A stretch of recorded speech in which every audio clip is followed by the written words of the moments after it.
আর আপনাদের সন্তানগুলোকে আপনারা নিয়ত করেন ডাক্তার, ইঞ্জিনিয়ার, পাইলট, যা খুশি বানান। প্রথমে আপনার সন্তানকে কোরআনের হাফেজ বানান। পারবো আমরা? আমাদের সন্তানগুলোকে কোরআনের হাফেজ বানাতে পারবো?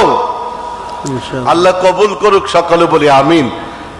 ডাক্তার হওয়া ইজি, ইঞ্জিনিয়ার হওয়া ইজি, পাইলট হওয়া ইজি, ইন্ডিয়ার প্রেসিডেন্ট হওয়া ইজি, বাংলাদেশের প্রেসিডেন্ট হওয়া ইজি, সৌদি আরবের রাষ্ট্রপ্রধান হওয়া ইজি, বাট কোরআনের হাফেজ হওয়া ইজি নয়, সহজ নয়। এটি আল্লাহর পক্ষ থেকে স্পেশাল রহমত। আল্লাহ যদি কবুল করেন, রহমত করেন, তাহলেই আপনার সন্তানকে কোরআনের হাফেজ বানানো যাবে। ডাক্তারের বাবা হওয়া যাবে, এমপির বাবা হওয়া যাবে, মন্ত্রীর বাবা হওয়া যাবে, অনেক বড় আলেমের বাবা হওয়া যাবে, বাট কোরআনের হাফেজের বাবা হওয়া সহজ নয়। কোরআনের হাফেজের বাবা হওয়া, মা হওয়া সহজ নয়।